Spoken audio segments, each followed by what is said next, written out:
Coucou les CM1, nous voilà avec une nouvelle leçon de mathématiques qui s'intitule Connaître les unités de mesure de masse. Ok, on est sur combien ça pèse, d'accord.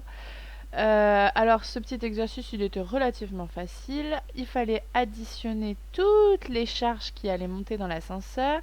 Parmi ces charges on a le poids de la maman, le poids du papa, le poids du petit garçon ou de la petite fille, je ne sais pas, et le poids de cette petite fille. Ça a l'air d'être une petite fille. Ok, et puis après il fallait mettre les cartons, les valises, etc. Sauf qu'on avait un petit problème, c'est que, regardez, ici on a des poids en grammes. On ne peut pas additionner des kilogrammes avec des grammes. Alors ce qu'on pouvait faire éventuellement, c'était additionner tous les poids en kilogrammes, puis additionner tous les poids en grammes, et une fois qu'on avait ça, on pouvait tout passer en grammes ou tout passer en kilogrammes pour savoir si, alors c'est plutôt pas tout passer en kilogrammes, pour savoir si ça faisait 250 kilogrammes ou pas. Donc logiquement, en additionnant tout ça, vous deviez avoir un nombre rond. Et je crois qu'on arrivait à 249 kilogrammes. Donc oui, ils peuvent entrer dans l'ascenseur, mais bon, c'est chargé là quand même. Hein, c'est risqué. Hein. Allez, on y va pour le jeu retiens. Pour comparer ou calculer des mesures de masse, il faut les convertir dans la même unité. Je ne peux pas mélanger dignement des torchons avec des serviettes. D'accord. Les torchons, c'est dans la salle de bain. Les serviettes, non, l'inverse. Les serviettes, c'est dans la salle de bain. Les torchons, c'est dans la cuisine. D'accord. Et bien là, c'est pareil. D'accord. Comme je vous ai expliqué dans l'exercice précédent, on avait des choses qui étaient en grammes. Il fallait soit les passer en kilogrammes, soit les kilogrammes les passer en grammes. D'accord. Enfin, il faut s'amuser avec ce petit tableau. Il faut vraiment voir ça comme un jeu plutôt que comme une corvée. Par contre, on l'a déjà vu pour les mesures. Ce que je vous conseille, moi, souvent, c'est dans le cahier de brouillon de faire au stylo, là c'est la seule fois, de faire un tableau au stylo et ensuite d'écrire dedans au crayon de papier. Comme ça, vous pouvez effacer, réécrire et le tableau reste présent. D'accord. Alors, je suis un petit peu embêtée avec le tableau qu'ils vous ont proposé, on en parle après. La principale unité de mesure de masse, c'est le gramme. D'accord. La principale unité, c'est le gramme. Les sous-multiples du gramme sont le décigramme, le centigramme et le milligramme. Et comme leur nom l'indique, un gramme ça fait 10 décigrammes, déci ça veut dire 10. Un gramme ça fait 100 centigrammes, centi, d'accord. Et un gramme ça fait 1000 milligrammes, milli qui veut dire 1000, d'accord. Ensuite vous avez les multiples du gramme, qui sont le décagramme, l'hectogramme et le kilogramme. Alors là c'est dans le sens inverse, on va partir des kilogrammes et on va dire que 1 kg ça fait 1000 grammes, 1 hectogramme ça fait alors 100 grammes. Ah, ils vous ont pas mis ça, d'accord, c'est pas grave. Et 1 décagramme ça fait 10 grammes. Ils vous ont dit aussi que 1 kg ça faisait 10 hectogrammes. Ça fait aussi 100 décagrammes, mais ça fait aussi 1000 grammes. Il vous explique qu'il y a une autre mesure de masse qui est couramment utilisée qui s'appelle la tonne. Et on vous dit qu'une tonne égale 1000 kg. Ok, ça vous parle pas trop selon moi. Ce qui va vous parler par contre c'est d'ajouter... Oh, je me suis coupé la chic, dis donc. Alors c'est d'ajouter dans votre tableau la colonne des tonnes. En fait il y a 2 autres colonnes, même 3. Il y en a une qui n'a pas de nom, une qui s'appelle les quintaux et une qui s'appelle les tonnes. Et je crois que dans le manuel des CM2, eux, ils ont le tableau entier. Alors je vais aller vous le chercher.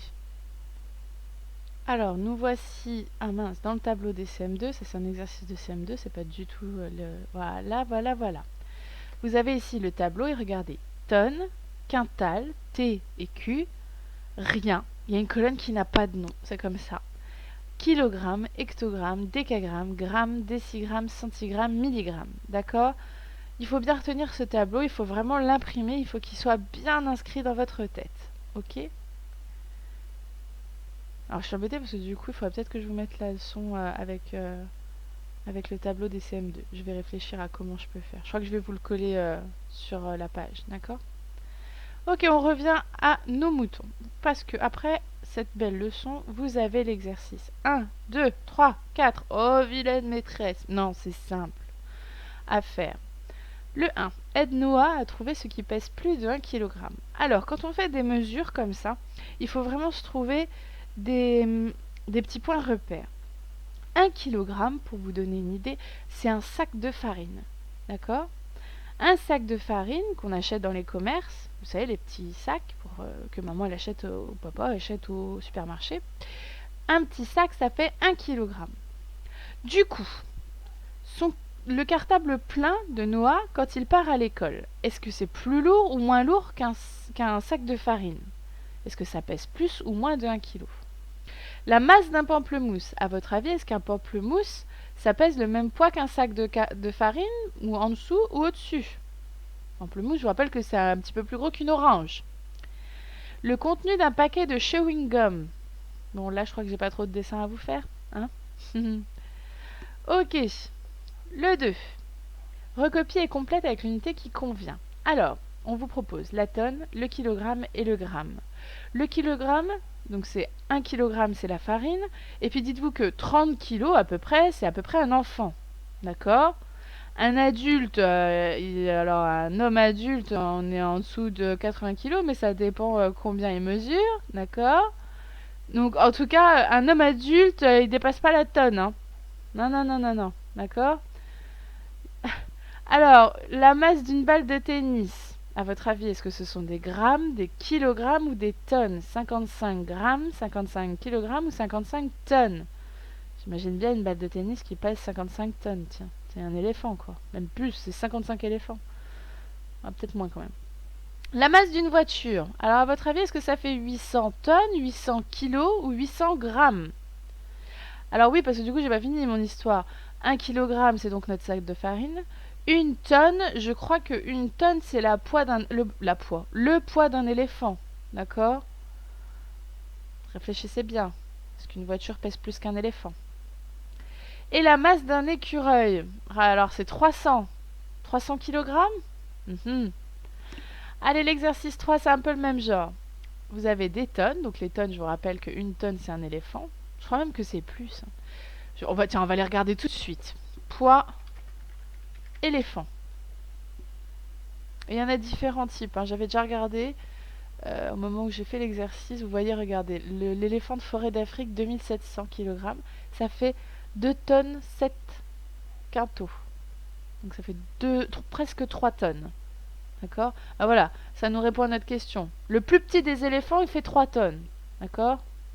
Et le plus gros, il fait 6 tonnes. C'est lourd un éléphant. Mince, je sais plus où on en est. Là. Alors, donc on a dit 3 tonnes, c'est un petit éléphant. Hein. Enfin, pas le petit éléphanteau, le plus petit des éléphants. D'accord? Kilogramme, 1 kg, c'est notre sac de farine. 100 kg, c'est supérieur au poids de papa. Ok, après vous avez les grammes. Les grammes, c'est souvent ce qu'on pèse en cuisine, les grammes, d'accord? Et les milligrammes, alors là, c'est vraiment léger, léger. Hein. D'accord? La masse d'un téléphone portable, à votre avis, est-ce qu'on l'exprime en tonnes, en kilogrammes, en grammes ou en milligrammes?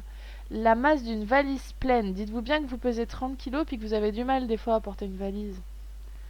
La masse d'un paquebot, bah alors là, paquebot, c'est ces énormes bateaux qui promènent des touristes. Imaginez le poids. Et la masse d'une plume de moineau, je crois que c'est very, very léger ça.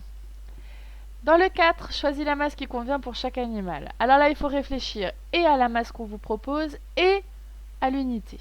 Une baleine. Est-ce que 10 kg une baleine? Ça pèserait moins lourd que vous, une baleine. 10 000 grammes. Alors, 10 000 grammes. Grammes, décagrammes, hectogrammes, kilogrammes. Ça fait 10 kg une baleine? C'est encore le même, hein, là et là. Par contre, 10 tonnes, vous imaginez, notre éléphant, le plus gros éléphant, il était à 6 tonnes. Ça me paraît pas mal, 10 tonnes. Ok, il faut réfléchir comme ça, d'accord? À chaque fois, il faut se donner un ordre d'idée. Pour vous donner une petite indication, moi, je me base aussi sur Anouchka qui est en train de crier dehors. Anouchka, elle pèse 5 kg, c'est un petit chien. Je pense à ça pour le labrador et même pour le colibri et le gorille, ça peut vous indiquer un peu un ordre d'idée, d'accord? Allez, bon courage, à tout à l'heure!